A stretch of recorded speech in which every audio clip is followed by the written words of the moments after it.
Sebelum kita mulai videonya, dimohon kesediaannya untuk memberikan dukungan dengan menekan tombol subscribe dan berikan like-nya ya.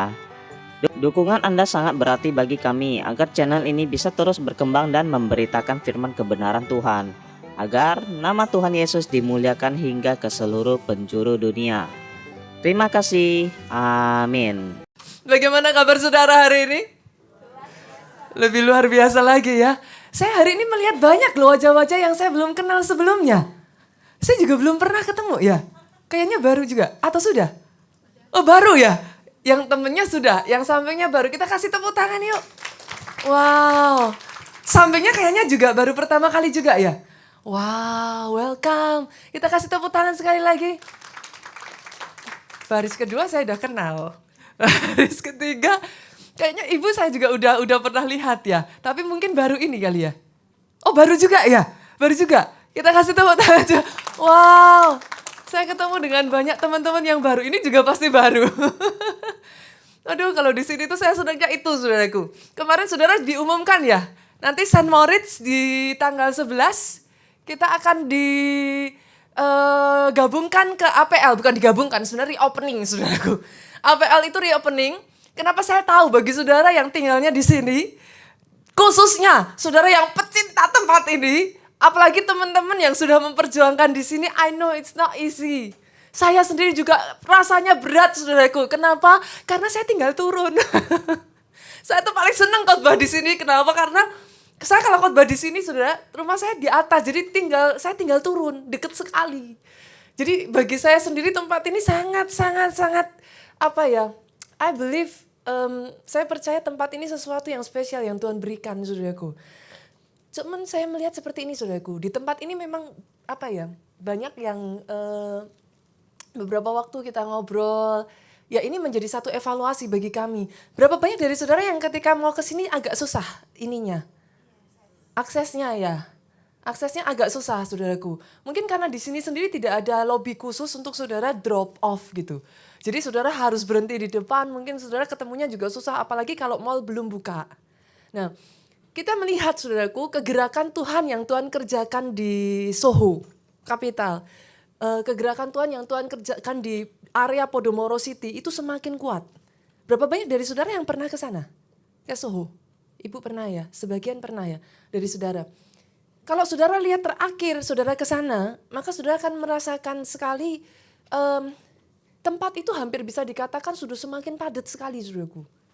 Yang datang ibadah raya kedua lebih berasa sekali. Saya kalau sekarang melayani di ibadah raya yang kedua di Soho saudara, itu sudah tempatnya itu hampir bisa dikatakan seperti kita sedang merayakan Paskah.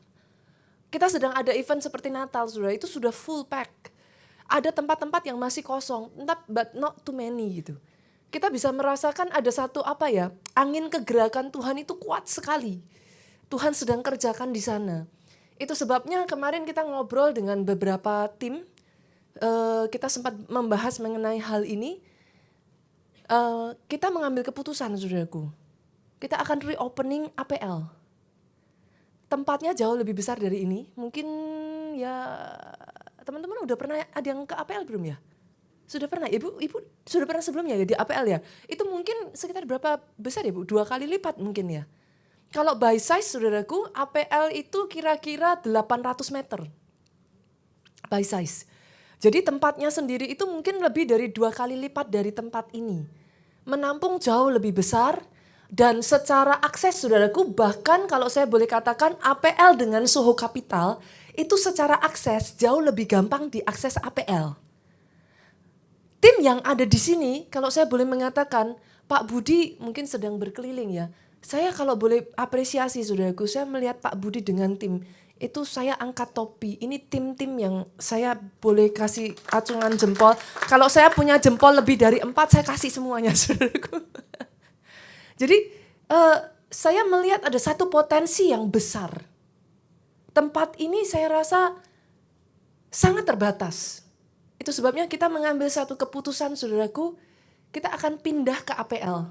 Saya berdoa dengan kepindahan kita ke APL justru Tuhan pakai tim ini lebih dahsyat lagi. Saya percaya jemaat di tempat ini bersama-sama kita sepakatan yuk. Nanti sama-sama saudaraku tanggal 11 besok. Saya nggak tahu yang khotbah saya atau Pak Jo.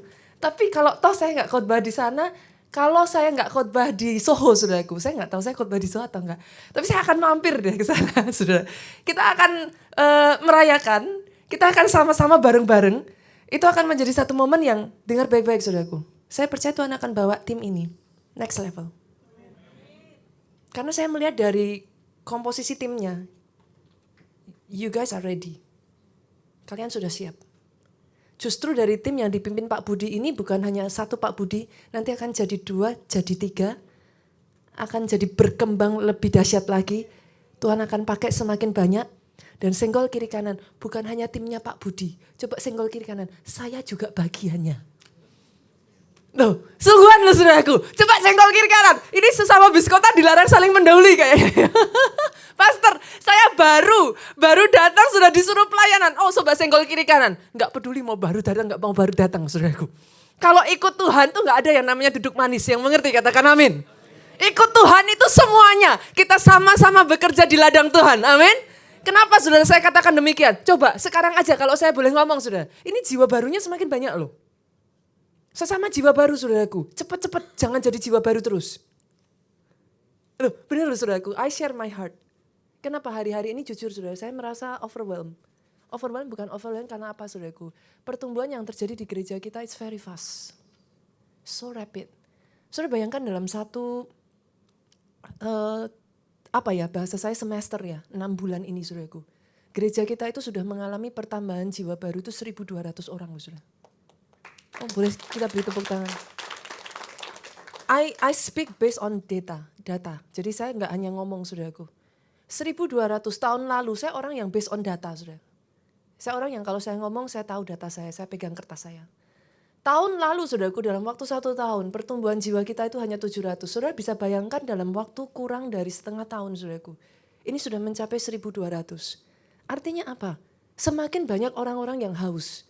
Semakin banyak orang-orang yang butuh Tuhan. Saudara orang Kristen saya yakin sekalipun saudara baru. Banyak di antara saudara baru tapi bukan Kristen baru. Sebagian dari saudara benar-benar baru. You need to grow, I know. And I appreciate it. Tapi bagi saudara yang tidak benar-benar baru. Coba senggol kiri kanan saudara. Injak kakinya bila perlu saudara. Yang mengerti katakan amin. Ayo kita bertumbuh sama-sama yuk. Banyak loh yang butuh saudara. Seriously. Saudara merasa kondisimu engkau butuh. Tapi actually di luar sana. Ketika kami face to face ya saudara. Saya berhadapan dengan begitu banyak. Kemarin saudaraku ada WhatsApp, email saudara. Bahkan sampai dari Australia saudaraku. Saudara tahu apa yang dia katakan? Kalau saya bisa aja saya pindah ke Indonesia. Dia ikuti saudaraku streaming gereja kita every week. Dia ikuti saudara. Dia berkata selama waktu yang kurun waktu yang lebih dari 1 tahun lamanya saudaraku, bisnisnya itu sepi.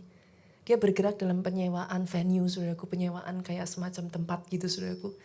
Dan bisnisnya sepi, tidak satu ruangan pun tersewakan saudara. Saudara bisa bayangkan di Australia biaya hidup seperti apa bu? Kalau kondisi seperti itu terus saudaraku, they cannot survive.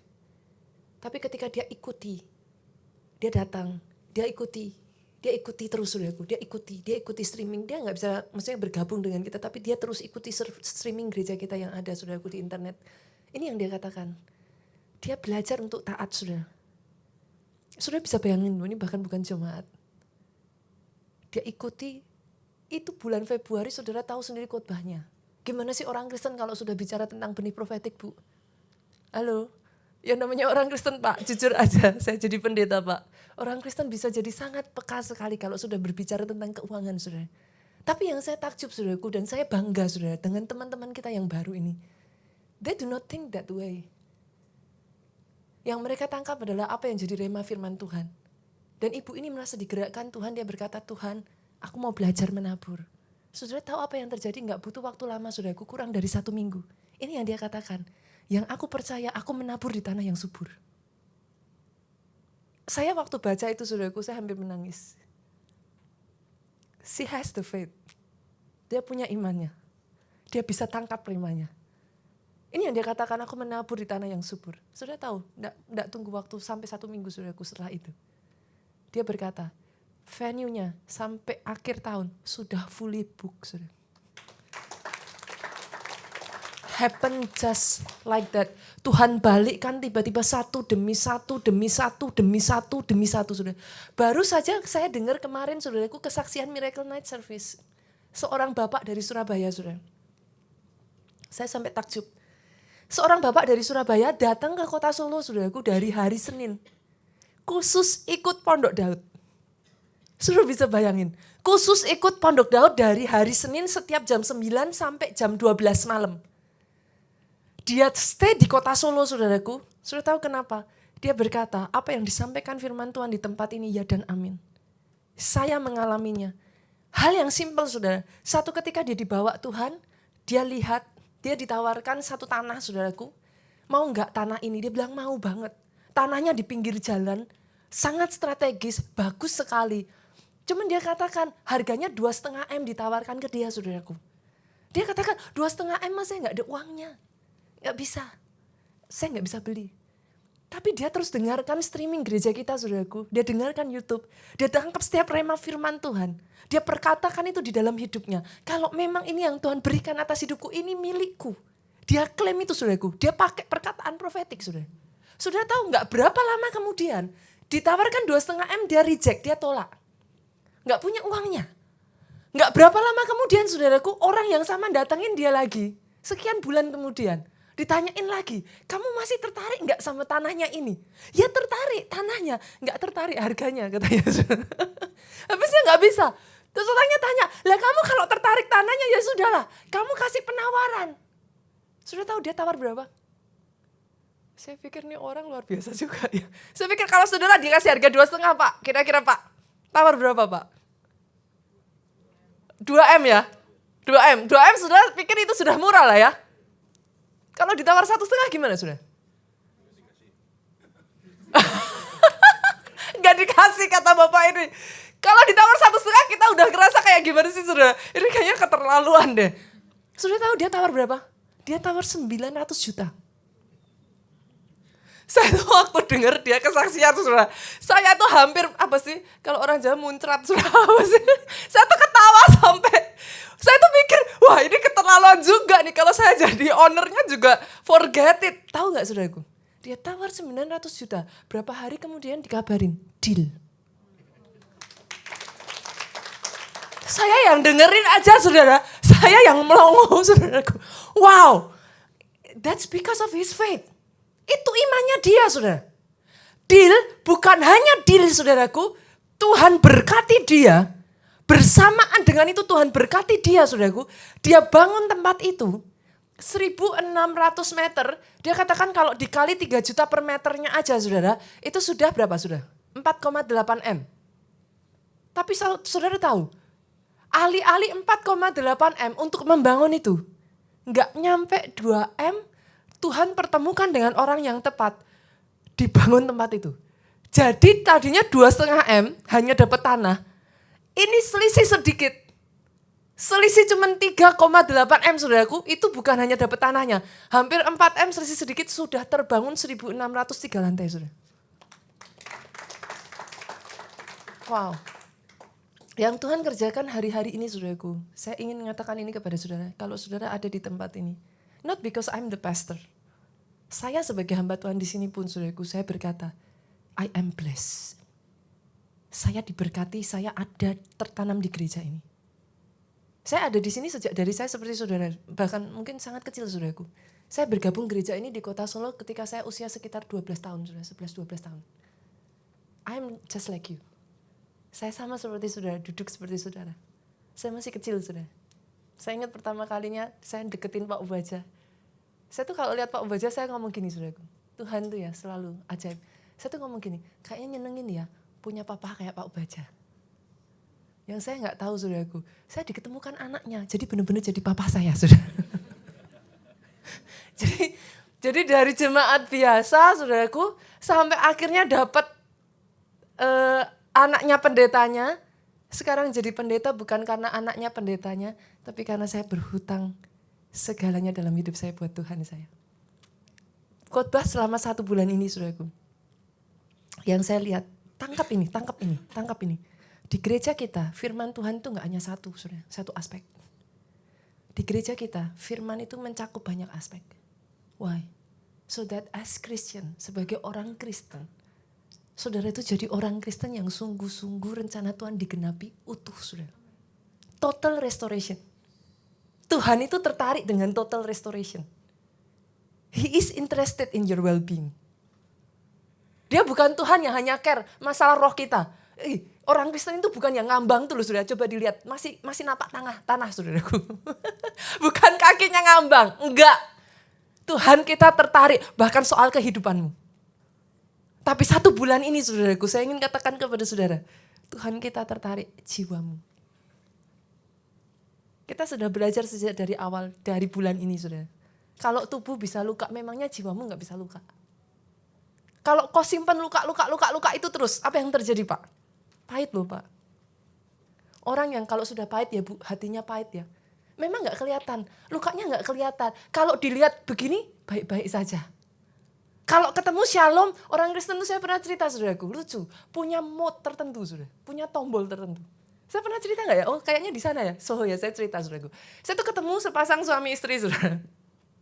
Saya tuh tahu dari jauh, orang saya udah dari jauh kok saudaraku. Saya lihat mereka berdua tuh lagi quarreling, apa sih, bertengkar lah. Lagi debat gitu, lagi kayak wajahnya aja dari jauh saya udah tahu ini lagi marah-marahan gitu saudaraku. Saya lewat saudaraku, saya udah siap-siap nih, waduh lagi marah nih. Jangan-jangan saya kena sembur juga gitu kan saudaraku. Begitu saya lewat saudaraku, Shalom, langsung dua-duanya sudah. Posisi lagi, begitu lihat saya lewat saudaraku, set, Shalom Pastor Nita. Saya tuh di dalam hati saudaraku, saya tuh ketawa. Bukan apa-apa, orang dari jauh saya udah lihat gitu loh saudaraku. Tapi kadang-kala orang Kristen saudaraku, saudara gak akan bisa melihat kalau saudara hanya lihat dari penampilannya. Everything looks okay. Saudara ketemu deh, everything seems okay. They dress nice. They smile at you. Mereka tertawa, mereka tersenyum saudaraku. Tapi dengar baik, orang kalau jiwanya luka, ada tanda-tandanya. Gak bisa ditipu. Engkau yang harusnya bisa lari, kau terikat. Kalau itu saudara teruskan lagi. Tadinya cuma luka Bu. Kita belajar minggu pertama tentang luka. Diteruskan jadinya pahit. Diteruskan lagi yang terjadi apa? Pernah gak ada dalam keadaan putus asa saudara? Itu kalau diteruskan saudara. Luka yang sudah jadi pahit sampai di titik tertentu. Orang-orang jadi apatis. Sampai minggu lalu saya berbicara loh saudaraku. 2 minggu lalu tepatnya, saya ngomong. Kalau saudara ada di sini, izinkan saya mewakili saudaraku. Kalau saudara berasal dari gereja yang sebelumnya saudara sakit hati dengan gereja saudara. Maafkan saya, saudara masuk di tempat ini saya gak jamin saudara gak sakit hati. Kenapa saudaraku? I'm not perfect. Semua yang ada di sini gak perfect. Jangan masuk ke gereja dan saudara berharap saudara gak pernah sakit hati. Karena kadangkala sakit itu diizinkan Tuhan untuk membentuk saudara. If you do not run away, kalau saudara gak lari dari itu, saudara akan dipakai jadi bejana yang indah, mempermuliakan namanya Tuhan. Saya ini hasil dari sakit hati saudara, tapi tidak mengizinkan hati yang sakit itu terus tinggal di dalam. Saya kalau tidak diremukkan Tuhan saudaraku, gak ada rasa sakit, saya gak akan jadi begini. Kalau saya udah bilang saudaraku, saya pernah sharing, saya ini seperti kalau tomat itu bonyok saudara. Dibanting atas, banting bawah, banting kanan, banting kiri, jadinya begini saudaraku. Kalau saudara gak mau dibanting, ketika mau dimakan, rasanya keras. Pernah makan buah masih mentah? Enak gak? Gak enak. Buah yang sudah enak saudaraku itu kalau sudah matang. Buah matang itu bonyok saudara. Yang mengerti katakan amin. Kadang dibutuhkan kita ini diproses Tuhan sampai di titik itu saudaraku. Dimakan kita sendiri gak enak, kitanya yang ngalami gak enak. Tapi orang lain mencicipi buahmu, mereka bisa berkata, kok manis ya? Saya berdoa hari ini, tidak keputusasaan saudaraku, keputusasaan diubah. Saya berdoa dari khotbah 1 bulan ini, Tuhan adakan restorasi atas jiwamu. Dipulihkan.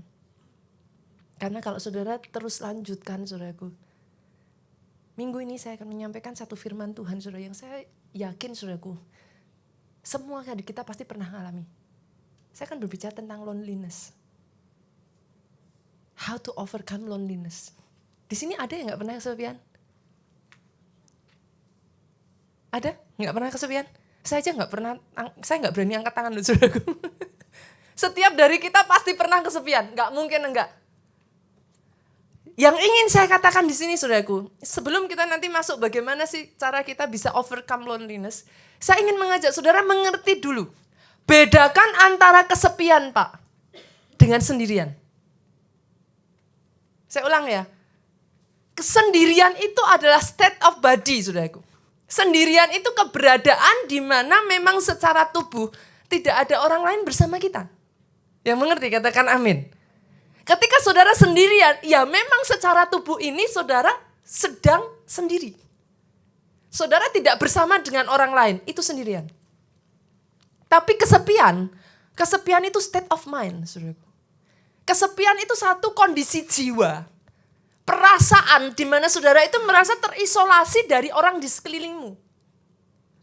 Itu sebabnya saudara mengenal istilah ini, kesepian di tengah keramaian. Jelas, puitis banget ya saudaraku. Pernah dengar istilah itu? Kesepian di tengah keramaian. Saudara bisa ada kita bisa ada di tengah begitu banyaknya orang, yet you feel lonely. Bedakan antara alone, being alone, dengan feeling lonely. Yang mengerti katakan amin. Itu sebabnya hari ini saya ingin mengajak saudara untuk melihat terlebih dulu. Apa sih ada 7 penyebab dari kesepian ini saudaraku. Yang terjadi dalam kehidupan kita. Saya percaya bisa lebih dari 7 saudaraku. Tapi saya akan memberikan 7, di sini tulisannya 7 jenis kesepian. Basically apa sih yang menyebabkan kita itu merasa kesepian? Yang pertama, orang bisa merasa kesepian kenapa saudara? Biasanya pindah tempat baru. Betul? Saudara yang di sini ada nggak mahasiswa? Kayaknya nggak banyak, masih ada mahasiswa di sini? Halo? Oh, iya masih mahasiswa ya? Tapi kalau ini mah di Jakarta terus ya? Oh enggak? Tadinya? Oh dari Depok ke Jakarta deket lah Bu. Ada di sini yang dari luar pulau? Pindah ke Jakarta? Nggak harus mahasiswa. Luar kota, luar pulau. Saya juga dari luar kota, saya orang Solo saudaraku. Ada? Oke. Boleh turunkan tangan sudah? Sebagai ibu-ibu saudaraku. Kalau pindah tempat baru, apa yang sudah cari pertama kali? Pasarnya di mana? Betul ya saudara? Betul ya? Kita kalau pindah ke tempat baru, nggak bisa disangkal. Ada perasaan gimana sih Bu? Di kota Solo Bu, semua orang kenal semua orang. Sudah tahu kota kecil? Saya ketemu pedagang apa, karena sudah kenal yang tadinya, katakan saudaraku saya hobi makan ronde nih. Kalau kita udah kenal saudara, yang tadinya orang lain dikasih 3 butir, saya dikasih 5, kan gitu saudaraku. Yang mengerti katakan amin. Saudara mengerti yang saya maksudkan? Itu tuh apa ya saudara, feeling like apa ya, you know everybody gitu. Saudara merasa tenang, tapi ketika saudara pindah ke tempat yang baru, saya rasakan itu sangat kuat sekali saudaraku ketika saya pindah dari kota Solo ke Jogja. I was still so young. Pada saat itu saya bahkan belum menikah saudara. Pernah ketemu pendeta yang jadi pendeta belum menikah saudara. Kami belum menikah saudara. I was still so young. Pak Jo dengan saya itu ketika pertama kali dipercayakan Pak Baja menggembalakan di Jogja, kami masih muda saudaraku, paling 20 something. Masih sangat muda saudara. Sedangkan kami menggembalakan jemaat yang ada yang sudah 60 tahun, 50 tahun saudara. It's not easy. Saat-saat seperti itu saudaraku adalah waktu-waktu di mana kita kadang ngerasa kayak we feel so lonely gitu, kesepian. Yang kedua, kesepian bisa disebabkan karena apa saudara? Pernah nggak saudara ngerasa kayak saudara itu berbeda? You're just different. Saya ngerasakan ini saudaraku pada saat saya awal-awal terima Yesus. I'm still teenager, so young. I fall in love with him so much. Bahkan saudaraku, yang tadinya buat teman-teman semua, Pak nyontek itu oke. Saudara jangan nasihatin anak deh, saudara sendiri dulu gimana kan gitu saudaraku. Masih zaman kita dulu masih muda lah saudaraku. Kalau buat anak-anak yang umur segitu nyontek it's okay. Tapi ketika saya ikut Tuhan mati-matian saudaraku, I become so radical. Bagi saya nyontek gak oke. Bagi teman saya, kamu gak nyontek it's okay. kamu nggak ngasih contekan itu it's not okay. Terus mengerti yang saya maksudkan? Dari situlah saudaraku, I feel lonely. Saya ngerasa kesepian sudah. Kenapa? Karena setiap kali saya datang teman-teman, sebenarnya saya jadi kayak gini ini nubuatan dari teman-teman Bu. Saya datang, teman-teman bilang pendetanya datang kayak gitu. Jadi sejak dari saya masih sangat muda itu mereka sudah sebut saya pendeta seperti sok suci, sok kudus kayak gitu saudaraku. Jadi saya I feel so lonely. Kayak nggak ada orang yang kayak ngerti kita, kondisi kita. Yang ketiga sudah, kesepian bisa disebabkan apa? Ada lagi apa saudaraku? Ini literally. Pernah nggak punya teman-teman yang semua udah married, tinggal saudara yang belum? Itu apa ya saudara? Sakitnya tuh di sini saudaraku. Coba senggol kiri kanan, kasihan deh lu. Bagi saudara yang belum menikah, saudaraku, firman Tuhan berkata adalah baik kalau saudara tidak sendirian. Tapi anyway, saya nggak merasakan yang ini saudaraku. Saya pernikahan dini saudara. Saya menikah sangat muda. Saya menikah sangat muda karena sudah menggembalakan putar bolak-balik terus saudaraku. Jadi dari Pak Obaja itu sampaikan kalian kalau memang udah mantap dari Tuhan ya udah, karena memang posisinya kami sebagai gembala sidang saudara. Jadi saat itu kami menikah masih cukup muda sekali saudaraku. Jadi saudara lihat sekarang saya anaknya udah gede-gede segini-gini saudaraku. Udah anak saya yang pertama tuh tingginya udah segini saya saudara. Tapi kalau jalan saya paling bangga saudara. Kayak ciciknya ya, saya seneng saudara. Itu berkatnya saudaraku. Nah, yang keempat yuk kita lanjut lagi yang keempat. Kesepian karena kita merasa tertolak saudara. Pernah gak sih kalau saudara punya teman yang kalau saudara datang yang lain bubar? Sakit banget saudara. Bener. Saya pernah ngalami hal-hal seperti itu saudaraku. Kita simply merasa tertolak. Anak-anak kadangkala orang tua hati-hati juga. Kita bisa too busy. Mereka datang ke kita. Kita merasa kayak mereka itu hanya seperti kayak mengganggu. Nanti dulu. Jangan kira karena mereka masih kecil mereka nggak bisa tertolak loh saudara. Anak itu tahu. Ini teman-teman di Kids Impact. Kita melayani di Samuel Moment saudara. Samuel Moment itu retreat encounter yang didesain untuk anak usia 9-15 tahun. Saya menemukan ada begitu banyak anak. Saudara bisa berkata kepada saya, Pastor, anak umur 9-10 tahun tahu apa? Jangan salah saudara. Saya melayani anak-anak di usia itu dan mereka nangis itu sampai guling-guling saudara. Nangis kemarin kita baru aja ya berangkat Eagle Camp. Eagle Camp itu ISBC untuk anak saudara. 9-15 tahun. Itu nangis tuh sampai aduh saudaraku. Itu sampai kertas koran udah digelar di mana-mana saudara. Jangan salah. Anak kecil juga bisa terluka, Pak. So be careful. Kita sebagai orang tua ketika anak datang kepada kita, hati-hati saudaraku. Do not reject them. Embrace them. Sama seperti anak-anak bisa terluka, halo, yang masih muda, yang masih punya orang tua bisa terluka loh, bisa tertolak loh. Dulu waktu kecil disayang-sayang, dulu waktu kecil dipeluk-peluk, di sini yang cowok-cowok, aduh, kalau jalan sama maminya, dicium maminya malu nggak, yuk. Loh, bisa sakit hati loh saudara waktu kecil dipeluk-peluk, dijaga-jaga, udah gede. Kalau sama papa mamanya mungkin kayak menjauh.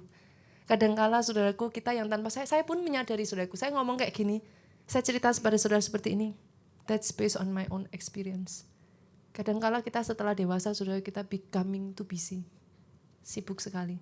Apalagi kalau saudara sudah mulai Tuhan bawa saudara sukses. Kadangkala gak pernah telepon orang tua. Saya sadar saudaraku lupa. Kadang sama orang tua bisa kayak, ya sudah kita orang tua. Spend your time, ambil waktu. Kadang mereka bisa berkata, kita tuh orang timur tuh lain sama orang barat sudah. Kita bisa ngomong, orang tua bisa ngomong, udah gak usah ngerepoti kamu, udah kamu kerja aja. Tapi sebenarnya di hatinya bilang, gak apa-apa. Sudah ngerti yang saya maksud? Kita tuh kadang gak selalu ngomong apa yang ada di hati kita sudah. Jadi kalau orang tuamu katakan jangan, nanti kamu repot, gak usah ngerepotin, it's okay. Kita mau repot kok buat mereka. Yang mengerti katakan amin. Yang kelima saudaraku, kesepian bisa disebabkan karena apa saudara? Kesepian karena tidak ada orang yang memperhatikan. Biasanya pasangan suami istri pernah nggak sih paling jengkel Bu kalau suami itu pegang apa sih handphone terus? Nggak cuma ibu deh, bapak juga sama. Pak kalau jalan bareng tapi istrinya gini terus Pak. Gimana saudaraku? Saudara ngerti ya saya maksudkan? Duduk, pernah nggak sih lihat satu pemandangan saudara duduk di restoran makan begini sambil nunggu makanan, suaminya gini, istrinya gini. Pernah lihat saudaraku? Pernah ya. Kadangkala kita hidup di satu dunia digital saudaraku, teknologi itu bisa membantu, tapi teknologi bisa menjauhkan saudara. Jangan hidup di dunia nyata tapi menjadi maya. Saya ulang ya. Jangan hidup di dunia nyata, tapi menjadi maya. Dengan yang di depan mata, kita jauh. Dengan yang ada di sini, saudaraku, seolah-olah jauh bisa dekat. Yang mengerti katakan amin. Jadi hati-hati saudaraku. Kesepian juga bisa karena tidak ada orang yang memperhatikan. Yang berikutnya yang keenam. Yang keenam, kesepian karena tidak bisa percaya kepada teman-teman. Pernah nggak Bu, punya teman yang kita tuh kita tuh berasa apa sih? BFF gitu. Apa sih BFF? Kita tuh merasa dekat, sohib banget gitu. Tapi apparently kita mendapatkan orang yang kita sangat percayai, ternyata justru malah di belakang kita membicarakan kita. Kadangkala di dalam keadaan seperti itu saudaraku, you can feel so lonely. Bukan berarti saudara gak punya teman, masih punya teman.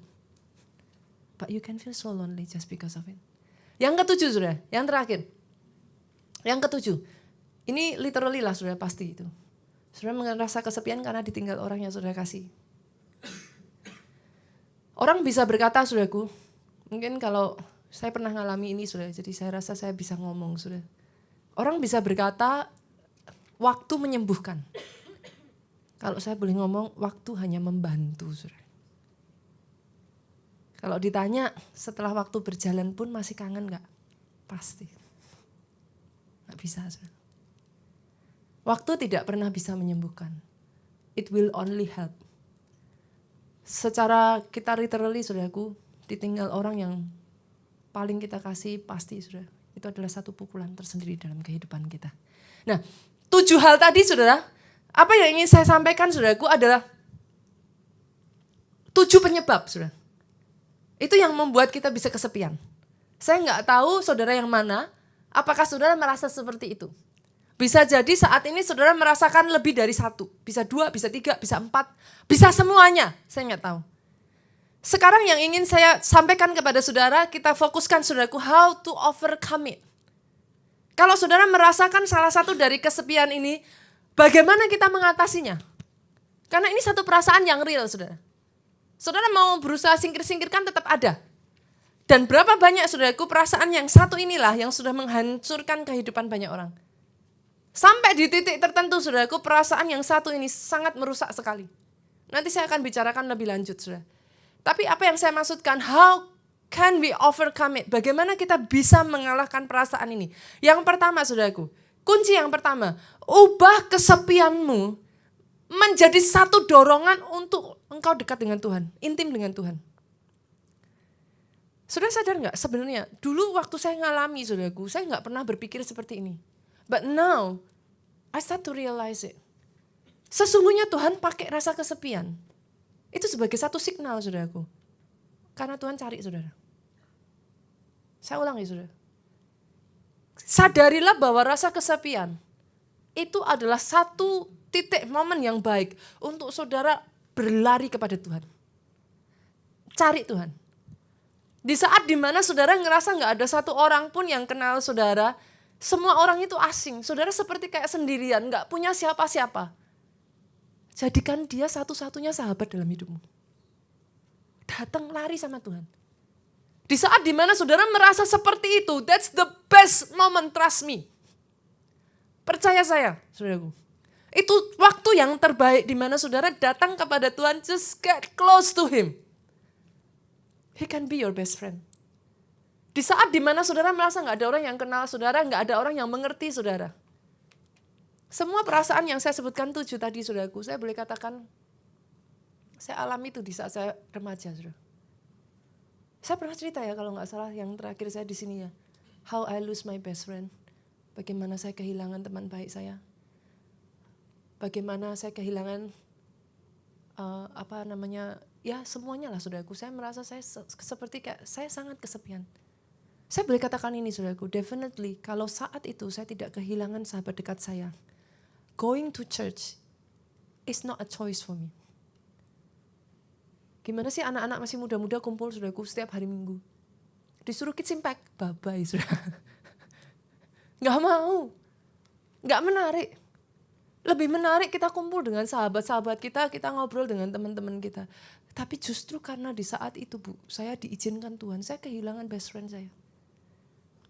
Saya kehilangan satu lingkungan yang saya very close to it. I feel so lonely. Dengar baik, kalau saudara bisa menyadari perasaan kesepian, sesungguhnya Tuhan pakai untuk menarik saudara dekat dengan Dia. Di saat dimana saudara merasa semua teman-teman sudah punya pasangan, saudara gak punya siapa-siapa. Saudara tertolak, gak ada yang mau dekat dengan saudara. Rasanya seolah-olah saudara best friend pun gak bisa dipercaya. But he can be your best friend, you know.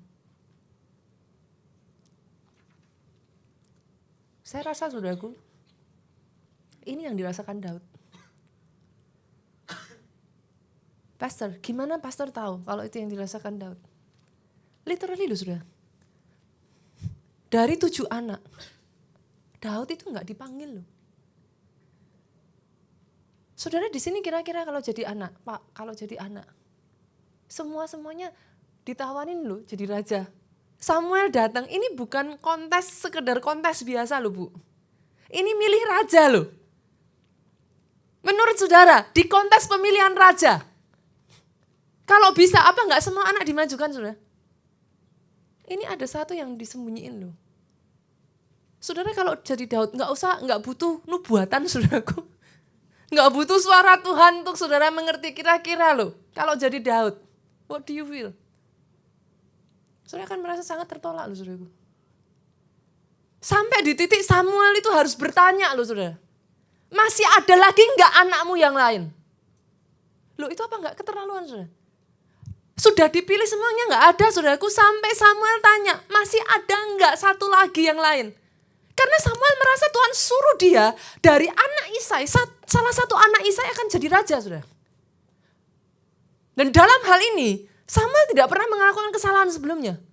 Itu sebabnya dia bingung saudara. Loh ini enggak ada semua, Tuhan tolak semua. Itu sebabnya Samuel bertanya, masih ada enggak yang lain? Baru dengan enggan saudara, papanya ngomong, ada tuh di belakang, baru mengembalakan 2-3 ekor kambing domba. Panggil ke sini. Ini yang dirasakan Daud. Buka saudaraku, Mazmur pasalnya yang ke-62. Kita lihat. Lihatnya yang kedua. Apa kata Daud saudaraku? Coba kita baca saudara, 23.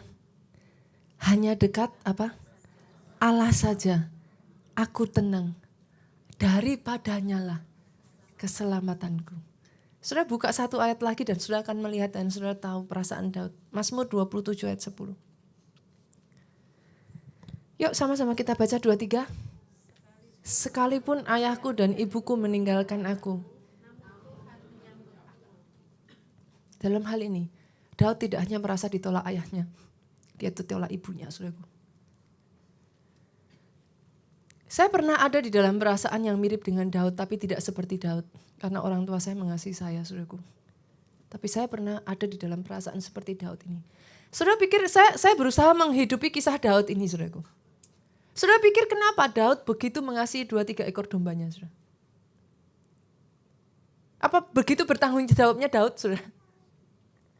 What do you think? Saking bertanggung jawabnya Daud, saudaraku. No. He has nobody. Ketika dia duduk dengan 2-3 ekor itu saudaraku, mungkin dia bisa, halo Lisa, sini Lisa. Maaf saudara kalau ada di sini yang namanya Lisa. Saudara. Enggak, maksud saya percaya bahkan dari 3 ekor ini pun dia kasih nama. Saudara. Dia tahu yang mana ini, yang mana itu. Dia tahu si A, si B, si C. Saudara. Kenapa? Because he has nobody. Yang dia punya benar-benar literally 2-3 ekor kambing domba ini. Segalanya yang dia punya. Mereka ini best friend-nya Daud. Saya pernah ada di posisi itu, saudaraku. Saya punya seekor anjing, saudaraku, yang bagi saya best friend saya, saudara. Waktu anjing ini hilang, saya cerita waktu itu kepada saudara. Bagi saya, it's like, benar-benar saya nggak pernah mau punya anjing lagi setelah itu, saudara. Bagi Daud, saudara pikir kenapa? Sampai ketika diserang harimau, diserang macan, diserang singa, diserang beruang, dibela mati-matian seperti itu, menurut saudara kenapa? Apa hanya sekedar Daud itu seorang gembala domba yang bertanggung jawab? I don't think so. Karena bagi Daud, dombanya ini segalanya buat dia. Sampai di titik mau diterkam singa, dia robek mulut singa. Itu Alkitab katakan, saudaraku. Dia bela begitu rupa. Kenapa, saudaraku? Saudara bisa baca ayat tadi. Mazmur tadi itu menceritakan hatinya Daud. Sekalipun ayahku dan ibuku meninggalkan aku, tapi Tuhanku menyambut aku. Itu yang Daud rasakan. Dia rasakan kesepian yang begitu rupa, saudaraku. Sebagai seorang remaja, Alkitab berkata Daud itu masih kemerah-merahan, saudara. Daud itu masih sangat muda. Ketika hal ini terjadi, saudaraku, Daud itu masih usia belasan tahun. Maksimal 21 tahun, saudara. Karena setelah 21 tahun, orang Israel, pria, itu akil balik, saudara. Jadi di sini Daud itu masih sangat muda, saudara. Posisinya. Dia ada di dalam keadaan yang begitu down dalam hidupnya. Tapi tahukah saudara kenapa Daud itu begitu spesial di mata Tuhan, saudara? Kalau saudara bisa merubah kesepian saudara itu menjadi satu momen engkau mendekat kepada Tuhan. Dengar ini baik-baik, saudara. Tuhan akan menunjukkan hal-hal yang tidak pernah kau pikirkan sebelumnya. Engkau akan mulai bisa mendengar suara yang tidak orang lain bisa dengar. He is just so close to you. Itu yang saya rasakan, saudaraku. Itu yang saya alami. Titik di mana I have nobody dalam hidup saya, saudaraku. Itu titik di mana Tuhan tarik saya. Masalahnya dari banyak orang, saudara. Titik kesepian sesungguhnya adalah titik di mana Tuhan itu kepingin kita berlari kepada Tuhan. Tapi iblis kurang ajar, saudaraku. Titik kesepian dipakai untuk menghancurkan banyak orang. Berapa banyak saudara pernah mendengar kisah-kisah orang kesepian akhirnya menjadi depres? Depres, maaf Bu, akhirnya memutuskan untuk mengakhiri hidupnya. Saudara tahu yang saya maksudkan? That's exactly what I feel. I almost try to do it. Saya hampir berusaha juga, saudaraku, untuk bunuh diri, saudaraku. Itu titik di mana saudara merasa so lonely. Tapi sesungguhnya, saudaraku, yang Tuhan mau adalah di titik itulah. Come to me. Datang kepadaku. Kenapa, saudaraku? Ketika saudara datang kepada dia, yang harusnya loneliness itu menghasilkan emptiness. Saudara bisa ngerasain, orang kalau sudah kesepian, itu emptiness, saudaraku. Kosong rasanya. Kalau udah kosong tuh pikirannya udah nggak bisa jernih, sudah. Udah nggak bisa mikir, yang ada rasanya udahlah, pokoknya kosong, udah nggak ada tujuan hidup, udah dah. Sebagian orang lari dengan cara yang salah, Pak. Berapa banyak yang berusaha mengisi emptiness itu dengan narkoba? Betul? Karena pada satu titik tertentu, saudaraku, dalam diri kita ada bagian diri kita ini yang tidak bisa diisi oleh apapun, Pak. Orang akan crave, try. Mereka akan mencoba karena kosong, saudaraku. They try to close it. Gimana cara menutup kekosongan itu? Mereka coba dengan narkoba. Saya nggak pernah pakai narkoba, saudaraku, puji Tuhan. Saya tidak dibawa melalui itu, saudaraku. Bagi saudara yang pernah, saya hanya bisa membaca. Saya tidak berhak ngomong secara detail dalam hal ini karena saya tidak mengalami secara pribadi, saudaraku. Tapi setidaknya saudara bisa mendengar kesaksian-kesaksian dari teman-teman yang sudah berjuang di area itu, saudaraku. Kesepian itu hanya bisa ditutup sementara dengan narkoba. But then, lubang itu semakin dalam, saudara. Saudara tutup dengan alkohol, saudara tutup dengan apa? I don't know, kehidupan yang berfoya-foya. Masih ingat cerita anak bungsu, anak sulung? Masih ingat saudaraku? Apa yang dia lakukan? Coba kita buka yuk. Kita lihat ayatnya. Saudaraku Lukas. Pasalnya yang ke-15. Ayat 11 sampai 24. Saya ajak saudara baca ayat 13 dulu saja. Boleh sama-sama? Satu ayat saja saudaraku. Beberapa hari kemudian apa saudara? Anak bungsu itu menjual seluruh bagiannya itu. Lalu pergi ke negeri yang jauh. Di sana ia apa? Memboroskan harta miliknya itu dengan apa? Hidup berfoya-foya. Saudara boleh coba lakukan itu Bu. Saudara foya-foyakan semua harta saudara. Bisa sih membantu. Senang, habis shopping senang. Saya pernah sharingkan ini juga saudaraku. Ada waktu-waktu di mana saya ada di Amerika saudaraku. I feel so literally lonely saudara. Saya pikir saudaraku, dengan saya berjalan-jalan, hari itu saya habiskan dari pagi Pak. Sampai malam mall tutup. Itu baru pertama kali seumur hidup saya seperti itu saudaraku. Pernah gak saudaraku dari pagi jam 10 sampai jam 10 malam saudara? Nge-mall. Pernah gak? Pernah. Ini sama-sama suka shopping ini berarti. Satu kali itu saudaraku, saya ngerasa begitu kesepian saudara. Saya pikir dengan saya bebaskan diri saya, I can buy everything I want. Saya berpikir saudaraku, I will be better gitu. Tahukah saudara saya pulang saudara jam 10 malam saya balik saudara. I feel better. But then it doesn't last long. Keesokan harinya rasa kesepian itu masih di sana saudara. Karena pada dasarnya tempat itu hanya bisa diisi satu pribadi. Namanya Yesus Kristus Tuhan. Hari ini kalau saudara datang di tempat ini dan itu yang saudara rasakan. Saudara gak tahu saudara harus lari kemana. Ada satu tempat berlari yang banyak orang gak mau lari ke sana Pak. Kenapa? Daging itu lemah, roh penurut. Pertama kali kita mau berdoa, pasti saya jamin saudaraku, dagingmu ini akan ngelawan sebisa mungkin. Padahal apa sih berdoa? Berdoa ya berdoa aja saudara. Tapi ketika saudara mau berdoa, pernah gak sih ngerasa, mau doa tuh kayak, kakinya tuh kayak dikasih, apa sih, batu kilangan saudaraku. Rasanya mau doa tuh, Tapi pernah gak saudara ngerasain, setelah berdoa, gak doa itu kayak ada yang kurang. Yang mengerti katakan amin. Karena kebutuhan roh dengan kebutuhan badan ini beda saudara. Saudara bisa bedakan itu. Kebutuhan roh itu akan persekutuan intim dengan Bapa di surga. Rasa kesepian adalah satu signal yang dipakai Tuhan untuk menarik engkau kembali. Dan kabar baiknya ketika kau berlari mendekat, kita baca ayatnya. Lukas tadi saudaraku, kita lihat ayatnya yang ke 17. Apa yang terjadi pada anak ini saudaraku? Setelah dia hancur-hancuran. Lalu ia menyadari keadaannya katanya. Betapa banyaknya orang upahan bapakku yang melimpah-limpah makanannya. Tapi aku di sini mati kelaparan. Pernah berasa itu enggak saudaraku? Keadaan di mana saudara itu miskin secara roh. Kayak rasanya tuh aku tuh kayak habis-habisan. Kosong. Gitu. Saudara yang pernah merasakan perasaan ini, saya harus berkata kepada saudara, you are blessed. Kenapa? Hanya orang yang pernah merasakan perasaan seperti ini yang kau bisa berlari kepada Tuhan. Kalau enggak. Saya percaya saudara yang baru pertama kali hadir di sini. Kenapa saudara hadir? Because actually you are searching for something. Enggak mungkin enggak saudara?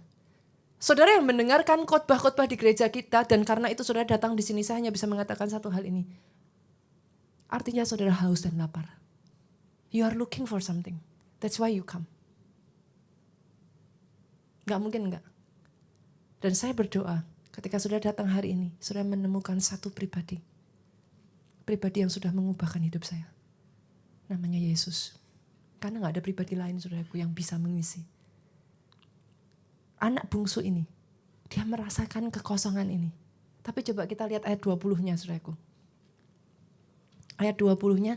Sama-sama yuk kita baca yuk. Biar gak ngantuk. Ini dingin-dingin karpetnya empuk saudaraku. Yuk 2, 3. Maka bangkitlah ia dan pergi kepada bapaknya. Ketika ia masih jauh. Ayahnya telah melihatnya. Lalu tergeraklah hatinya oleh belas kasihan. Ayahnya itu berlari mendapatkan dia, lalu merangkul dan mencium dia. Menurut saudara, saya tanya, bagaimana bisa dari jauh ayahnya sudah melihat?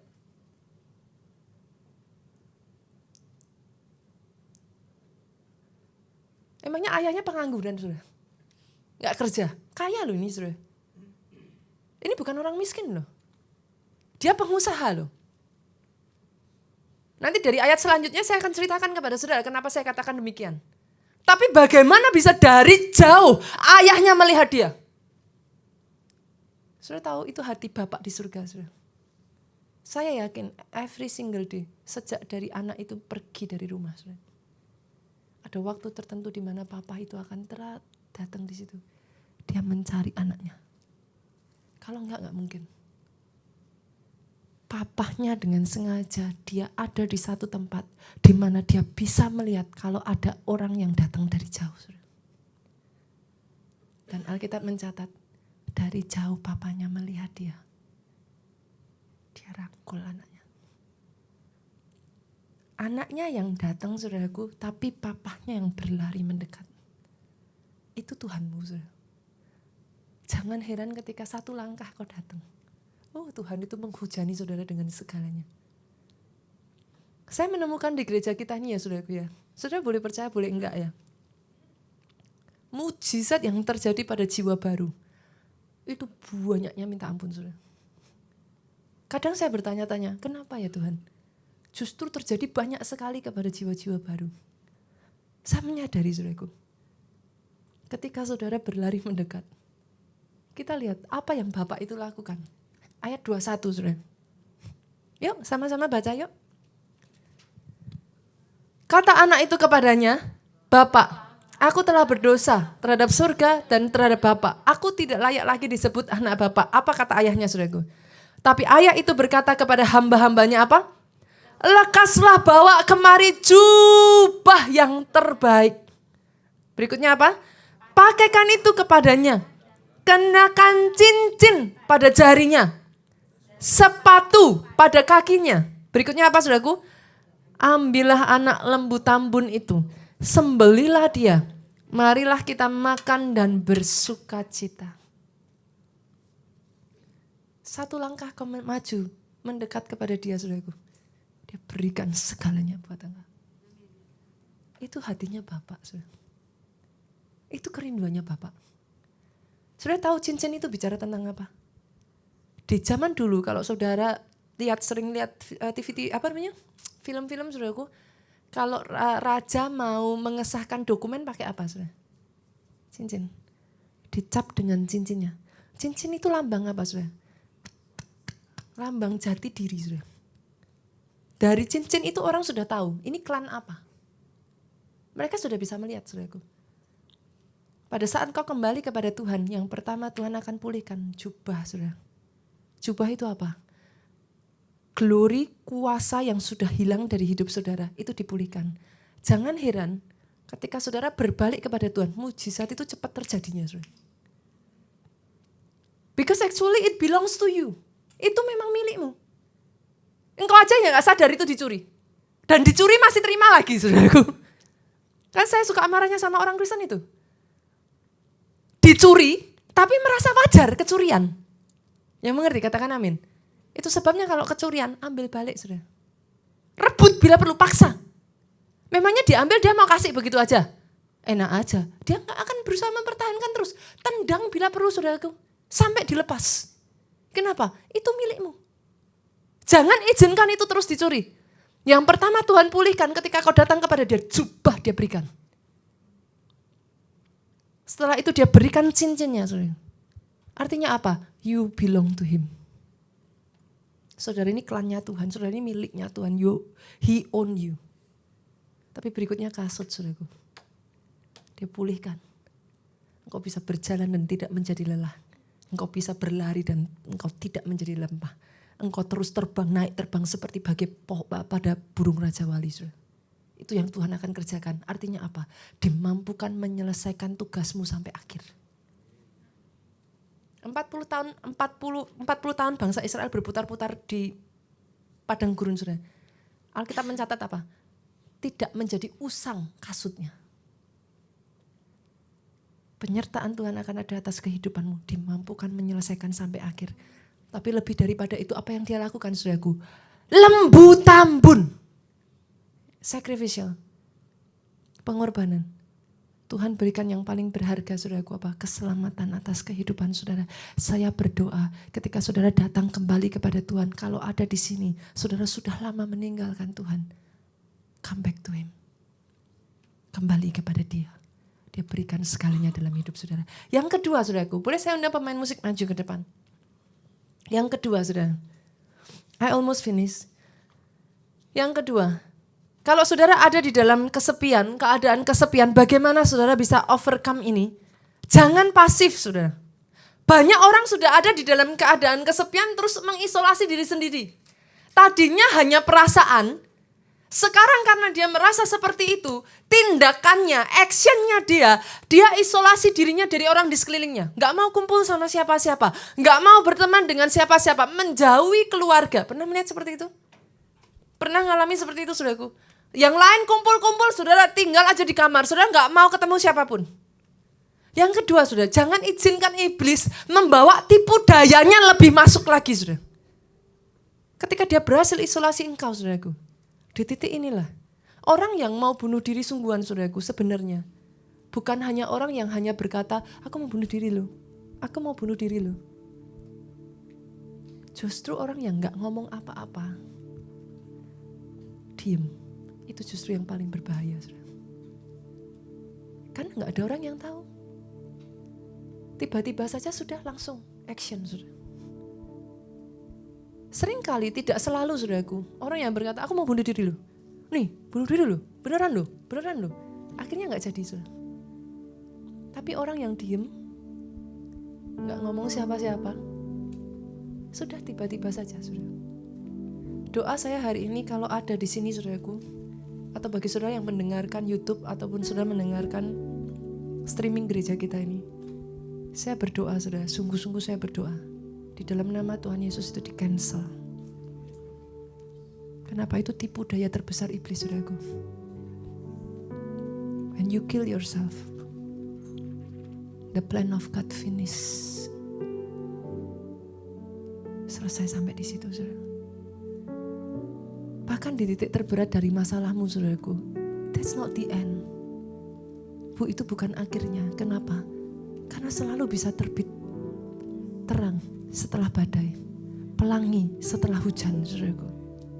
Selama saudara tidak menyerah, Tuhan sanggup bekerja. Tapi setelah saudara memutuskan mengakhiri, that's the end of everything. Jangan izinkan iblis menghancurkan hidupmu lebih dalam lagi. Tabur benih kasih. Karena firman Tuhan berkata saudaraku, kalau engkau tidak jemu-jemu berbuat baik. Pak, jangan berpikir tabur sekali orang langsung baik. No. Orang ditabur 1000 kali aja belum tentu baik kok saudaraku. Tapi ketika saudara menabur, dengar baik saudara. Mungkin saudara tidak menuai dari orang yang sama. Tapi Tuhan akan bawa orang yang berbeda. Karena Tuhan tidak pernah salah. Orang yang menabur pasti menuai. Engkau menabur kebaikan, engkau menuai kebaikan. Engkau menabur belas kasihan, engkau menuai belas kasihan. Jangan pernah salah saudaraku. Apa yang kau lakukan tidak selalu dari orang yang sama kau menuainya. Tapi Tuhan akan kirimkan orang yang tepat pada saat yang tepat. Taburan itu berbuah kalau engkau tidak menjadi lelah saudaraku. Hari ini saudaraku, saya akan akhiri dengan satu ayat ini. Kita buka sama-sama yuk. Efesus 2 ayat 19. Bolehkah saya undang saudara bersama-sama saudaraku masuk dalam bagian keluarga Allah. Ini lagu gereja kita yang sangat familiar sekali. Masih ingat? Zaman dulu saudaraku kalau ada jiwa baru datang, kita akan nyanyikan lagu ini. Saudara yang sudah cukup lama saudara tahu. Gimana lagunya? Kini kamu bukan lagi orang asing dan pendatang, melainkan kawan sewarga dari orang-orang kudus. Sama-sama yuk. Anggota keluarga Allah. Deng deng deng deng gitu saudaraku. Itu lagunya begitu saudaraku. Tapi intinya apa yang ingin saya tawarkan kepada saudara hari ini? Bolehkah saudara yang datang ke gereja kita ini, kalau saudara baru pertama kali datang, we are a cell church. Gereja keluarga Allah itu adalah gereja sel, saudaraku. Saya harus mengakui kepada saudara, saya limited. Saya terbatas. Saya tidak bisa melayani semua orang. Bahkan saudaraku, kalau saudara menemukan, kadang saya tidak memberikan nomor telepon saya, bukan karena saya pelit, saudara. Literally, I cannot. Saya nggak bisa. Bukan apa-apa, saudaraku.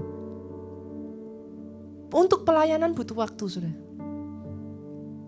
Bayangkan kalau 10.000 jemaat, 20.000 jemaat, 30.000 jemaat. Yang terjadi, saudara WhatsApp saya nggak balas, lebih sakit hati nggak, saudara? Kayaknya lebih sakit ya, Pak ya? Lebih sakit. Nggak, saya kalau di WhatsApp dibalas kok, saudaraku. Tapi balasnya lama. Bagaimanapun juga, saudaraku, di gereja kita ini, saya menyadari kebutuhan akan yang namanya small group. Grup kecil. Artinya apa, saudara? Saya orangnya belak-belakan kok kalau ngomong, saudaraku. Saya apa adanya kok. Saya tipe orang yang kalau saudara datang, Pastor, bolehkah saya ngobrol dengan pastor? Bolehkah saya minta didoakan? Boleh, saudara. Selama saya tidak ada jadwal, selama saya, biasanya kalau saudara mau ketemu atau ngobrol seperti itu, saudara more than welcome. Saudara bisa tanya kepada sekretaris saya, saudara ini saudaraku, pasti, selama saya ada, saya pasti akan ketemu saudara. Saya bukan tipe pendeta saudaraku yang dicari susah, lari-lari kemana-mana, ngunci diri di pintu gitu, enggak saudaraku. Ngunci diri di kamar, saya kunci, enggak ada boleh masuk tuh enggak. Saya enggak tipe seperti itu. I love people. Saya jujur, saya suka sekali ngobrol saudaraku. Saya orang cerewet saudara. Ketahuan kan khotbah aja cerewet kayak gini. Sudah kelihatan, saya orang yang suka ngobrol saudaraku. But saya terbatas, saudaraku. Gak mungkin bisa. Itu sebabnya di gereja kita mengenal kelompok sel. Saudara diperkenalkan pada keluarga rohani. Saya bertanggung jawab atas kelompok sel saya, saudara. Ada orang-orang di gereja kita ini sebagai leader-leader yang ada di bawah saya, saudaraku. I am responsible over them. Mereka inilah yang memuridkan lagi orang di bawah mereka. Mereka responsible. Orang yang di bawahnya memuridkan lagi yang di bawahnya, saudaraku. That's how our church work. Sesekali saudara ketemu dengan saya, ketemu dengan leader, bisa, saudara, pasti bisa. Kita bukan orang nun jauh di sana yang nggak bisa ketemu, nonsense. Pasti bisa. Tapi kalau saudara sudah berbicara tentang serious work, saudara butuh pemulihan, saudara butuh konseling mendalam, nggak akan mungkin selesai dalam waktu 1 jam kan, Pak? Yang mengerti katakan amin. Itu sebabnya kita punya yang namanya kelompok sel, boleh dimunculkan datanya. Bagi saudara yang belum bergabung dalam kelompok sel, media boleh minta tolong. Bagi saudara yang belum bergabung dalam kelompok sel, saudaraku, saudara catat nomor ini. Novia ini adalah bagian dari gereja kita yang akan membantu saudara memilih kelompok sel yang tepat. Kenapa saudara butuh keluarga? Saudara pernah lihat gak film di mana harimau makan rusa, saudara?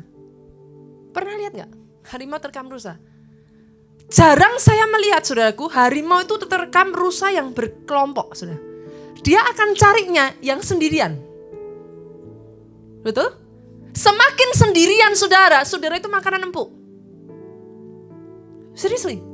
Orang Kristen berdiri sendiri. Saudara itu sama seperti jadi orang Kristen udah mengibarkan bendera perang. Terus saudara bilang, come here. Gitu saudaraku. Nah saudara sendirian. Setidaknya rusa pun saudaraku kalau dia berkelompok. Singa itu enggan saudara. Dia harus put a fight. Dia enggan.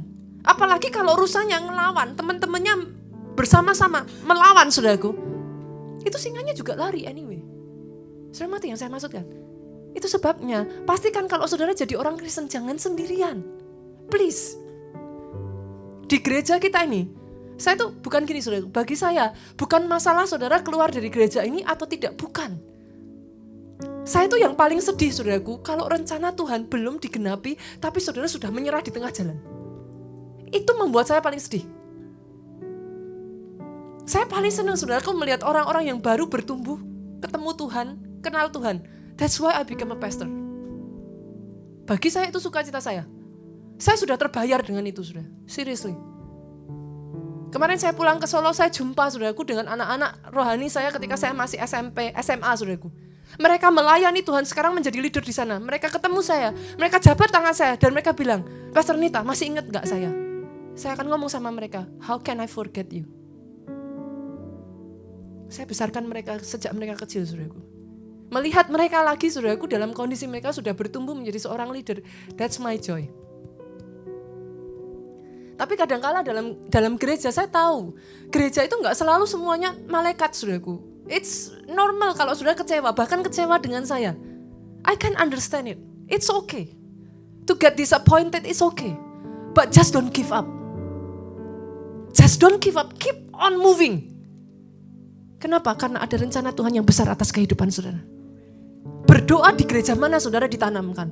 Setelah itu tertanamlah di sana, berbuahlah lebat. Yang mengerti katakan amin. Yang kedua saudaraku, Pastor, kalau saya dari luar kota atau saya nggak selalu bisa ke gereja, saudara join gereja internet.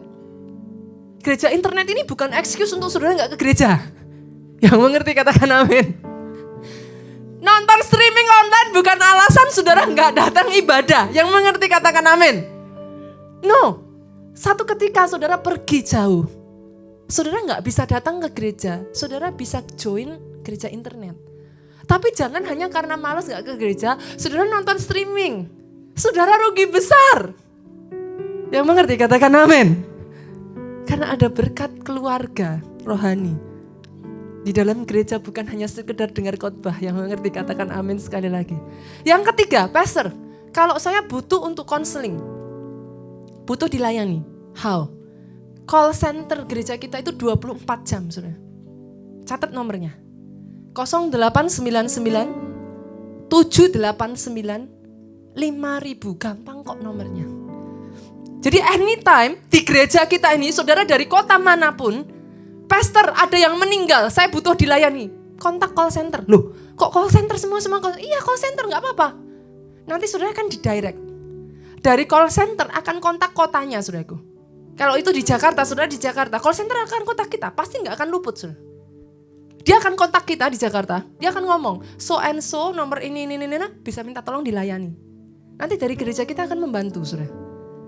Jadi kalau saudara bingung, tanya tempat ibadah lah, jam ibadah, tanya apa aja saudara bingung, nggak usah susah-susah. Nih, satu nomor sakti ini catat aja, saudaraku. Saudara bisa tanya semuanya di nomor ini. Saudara bisa minta pelayanan, saudara bisa tanya informasi tentang gereja kita, segala macam tentang gereja kita di nomor ini. Sudah dicatat belum? Coba disenggol kiri kanannya. Kalau nggak mau nyatet zaman sekarang, difoto. Susah-susah. Tapi please tolong, saudara catat. Setelah ini saudaraku, boleh saya minta tolong KKS yang ada di sini bangkit berdiri? Pak Budi? Ada siapa lagi yang sudah jadi KKS? Ada lagi? Bangkit berdiri? Pak Christian? Pak Yusa? Ada lagi? Kak Mega, ada lagi yang sudah jadi KKS di sini? Enggak, belum ada lagi ya? Oke, saudara bisa melihat, coba lihat mereka saudaraku. Kalau saudara cari Komsel, cari mereka ini. Tanya ke mereka informasinya. Silakan duduk, yang berikutnya senggol kiri kanan. Kapan giliran kamu yang jadi KKS? Loh bener loh, saudara, orang Kristen sukanya egois loh, maunya diberkati terus loh.